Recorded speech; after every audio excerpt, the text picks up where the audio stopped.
Who the fuck are you to turn around and tell me when you work like a pig? You French pig! He has such a way with words. That wonderful clip was from the reality TV show Kitchen Nightmares, hosted by celebrity chef Gordon Ramsay. It's the progenitor of a particular genre of reality show that I like to call Dude Walks Into a Failing Business and Tries to Save It, a genre that gave us other gems like Bar Rescue and Mystery Diners. Hell, Gordon himself went on to host 3 more of these kinds of shows. Hotel Hell, which is Kitchen Nightmares but with hotels. 24 Hours to Hell and Back, which is Kitchen Nightmares, but he only gives himself 24 hours to save the restaurant instead of like 4 days. And most recently, Secret Service, where he has an insider feed him information. He sneaks into the kitchen in the middle of the night and spends most of the episode watching from his van. I assume he just doesn't want to get food poisoning anymore. I have a tendency while I'm watching these shows to look up how these businesses are doing after appearing on the show, and I noticed something that bothered me. All of the websites that track these things only seem to consider whether or not these restaurants closed ever, even if it was a decade later during COVID. This has led to a general understanding that Kitchen Nightmares has a failure rate of around 80%, like in this Gabby Bell video from a couple years ago. No shade to Gabby, but that statistic always bothered me since for obvious reasons it didn't really seem fair to Gordon. So, my ADHD kicked in, and I felt compelled to make a spreadsheet detailing exactly how long each restaurant stayed open after the episodes aired in order to figure out a more accurate success rate. As one does. But before we get into that, I want to take a moment to kind of give you the background information on Kitchen Nightmares and its host, Gordon Ramsay. Gordon Ramsay kind of needs no introduction, but I'll give him one anyway. He's a celebrity chef from Scotland, and do I mean celebrity? At this point, in addition to his immense talent as a chef, he's mostly known as a TV personality. Not to sound like I'm deriding him, he absolutely put the work in. He's one of the most decorated chefs of all time. Only 2 people have earned more Michelin stars than him. He trained under Marco Pierre White, a celebrity in his own right, who instilled his work ethic into Gordon. By the late 90s, Gordon had already become fairly accomplished and was the star of 2 documentaries meant to show the reality of working in a high-class kitchen called Boiling Point and Beyond Boiling Point in 1999 and 2000 respectively. However, the natural charisma and now legendary temper of Gordon turned him into an overnight star. He leveraged this newfound fame into a TV series, the British version of Kitchen Nightmares, in which he became a consultant at several failing restaurants all over the UK. He also created a cooking competition show called Hell's Kitchen. That's actually one of my favorite shows ever, though I haven't watched the UK version yet. In 2005, he moved to the US and started hosting the US version of Hell's Kitchen, finally introducing him to American audiences. 2 years later, Fox began broadcasting an American version of Kitchen Nightmares, which brings us here. Every episode of Kitchen Nightmares follows the same basic formula. We first get the owner and employees' perspectives of what's wrong with the restaurant via confessional cams, and then Gordon arrives and meets the owners and gets their perspective, with almost all of them saying that the food is good, so there must be a different problem. He then orders lunch, almost always hates it, determining that the food is in fact a huge problem. He then fills the restaurant for a dinner service to see how the place operates on a daily basis. Things usually crash and burn, either because the staff and owners are utterly incompetent, and often because he decides at that moment and not earlier to check the food storage and discovers that the place is super unhygienic, causing him to force the kitchen to stop cooking. He then overhauls the menu, teaches the staff, and works out interpersonal issues among the owner and employees, and then renovates the restaurant and relaunches it. The episode then has one more dinner service to see if anyone has learned anything, and it's usually rocky but overall a success, with Gordon then riding off into the sunset. So, for this video, I decided to calculate a more accurate success rate for Gordon's relaunches. I created a spreadsheet of each restaurant broken down by season and whether or not it's still open according to the website Reality TV Updates. I listed the air date, roughly when it closed, again according to Reality TV Updates, and why it closed. I then determined whether or not Gordon's relaunch actually worked. I made that determination on whether or not the restaurant lasted for at least 5 years from the air date. I chose the air date because logically the restaurant would get the biggest bump in publicity from the episode airing, in addition to it being the only hard date I have. And I picked 5 years because 49% of restaurants close within the first 5 years, according to owner.com using 2025 data, and the relaunch is considered a reset, so it makes logical sense to me. So what I'm really trying to figure out is whether these restaurants managed to beat the average. I also added another option for whether or not the relaunch worked that I like to call Act of God. This refers to restaurants that closed within the 5-year window, but there was nothing Gordon could realistically do to prevent it, like the death of the owner or something like that. One last stipulation. I am only doing the US version, and it'll be only the 7 seasons of its original run from 2007 to 2014. The 2023 revival happened too soon for me to be able to use the 5-year landmark. So we're going to break it down by season and then go over the overall stats, including any interesting facts about the restaurant as we go. Starting with Season 1. This one's easy, as out of 10 restaurants, only one actually lasted the 5 years, Jesus, and that's The Secret Garden, the finale of the season.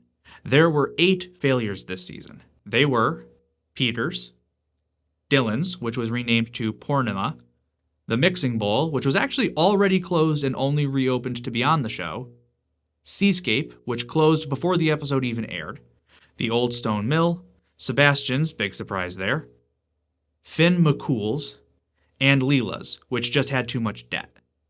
This season also had one Act of God restaurant, Campania, whose owner sold the business and then tragically took his own life. So, Season 1 has a 10% success rate, an 80% failure rate, and 10% Act of God. Season 2 had not a single restaurant out of 11 make it to the 5-year mark. Oh God, this is off to a terrible start. 10 of them were outright failures.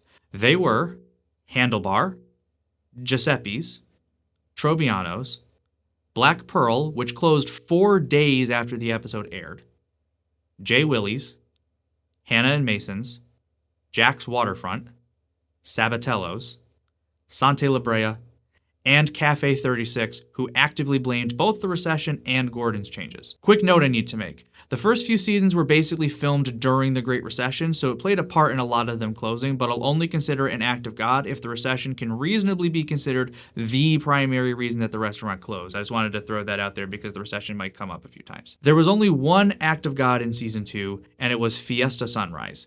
The building was seized by the city due to not paying taxes, which, based on the episode itself, yeah, the owners were so irresponsible that there was nothing Gordon could have done to prevent that from happening. Like I said, Season 2 had a 0% success rate, a 90.91% failure rate, and a 9.09% act of God. Out of 11 restaurants, Season 3 had 4 successes. They were Mojito, Lido di Manhattan, which was actually one of the biggest successes from this show, as not only is the restaurant still open to this day, the owner has since opened multiple successful restaurants, Le Bistro, and Casa Roma. Season 3 had 6 restaurants not make it 5 years. They were Hot Potato Cafe, Flamengo's, which had its name changed to The Junction, Bazzini, Mama Rita's, Anna Vincenzo's, whose owner just kind of decided she didn't want to own a restaurant anymore, and Fleming. There was only one act of God in Season 3, and that was Sushi Co., which closed purely due to the recession. The shopping center it was located in basically died as a result of the recession. So, Season 3 had a 36.36% success rate, 54.55% failure, and 9.09% act of God. Out of 12 restaurants, Season 4 had 5 successful relaunches. They were Spanish Pavilion, which is still open, Kingston Cafe, La Frite, Capri, and Oceana. However, this restaurant sued the studio to stop the episode from airing. While they couldn't stop the original broadcast, they did successfully prevent it from being rerun since they didn't like how the show portrayed them. You can no longer watch this episode through any legal means. Season 4 had 7 failures. They were Classic American, PJ's Steakhouse, which became PJ's Grill and had already closed long before the episode aired, Grasshopper Also, what kind of a name is that? Davide, Down City, Tavellini, and Zeke's. There were no acts of God this season, so our stats are 41.67% success and 58.33% failure. Out of 14 restaurants in Season 5, 5 were successful. They were Leone's, Luigi's d'Italia, The Greek at the Harbor, Spin a Yarn, and Cafe Han. Hope I won't get sued for saying that. If you know, you know. Season 5 had 8 failures. They were Blackberries, Mike and Nellie's, Burger Kitchen. This restaurant absolutely deserved to fail. I need to go on a tangent here. The owner stole his son's inheritance to open the restaurant to force his son into the family business, despite his own father having done that to him. He wrote a book about his experiences with his father and showed it to Gordon, and I at first thought it was weird that some random failing restaurateur had a book about his father published. After all, why would anyone care? And then I looked into it and found out that the owner's father was Abe Saffron, who's like the Australian Al Capone. It just completely escaped him why his son hated him so much. Like I said, he deserved to fail. Moving on. The other failures were Michonne's, El Greco, Park's Edge, Charlie's, and Zocalo. There was only one act of God in Season 5, and it was Chirella's, since they got pushed out by their landlord over a rent dispute. So the stats for this season are 35.71% success, 57.14% failure, and 7.15% act of God. Season 6 is unique because it has one restaurant that I'm not including in the stats. That is, of course, the infamous Amy's Baking Company, the one restaurant that Gordon walked away from and refused to help relaunch. With that restaurant gone, that leaves us with 12. Of that, 5 were successful. They were La Galleria 33. I would watch a sitcom starring the sisters that owned this place. They were so goddamn funny. The entire staff at this place was hilarious. Mama Maria's, Miss Jean's Southern Cuisine, Old Hitching Post, and Yanni's. Season 6 had 7 failures.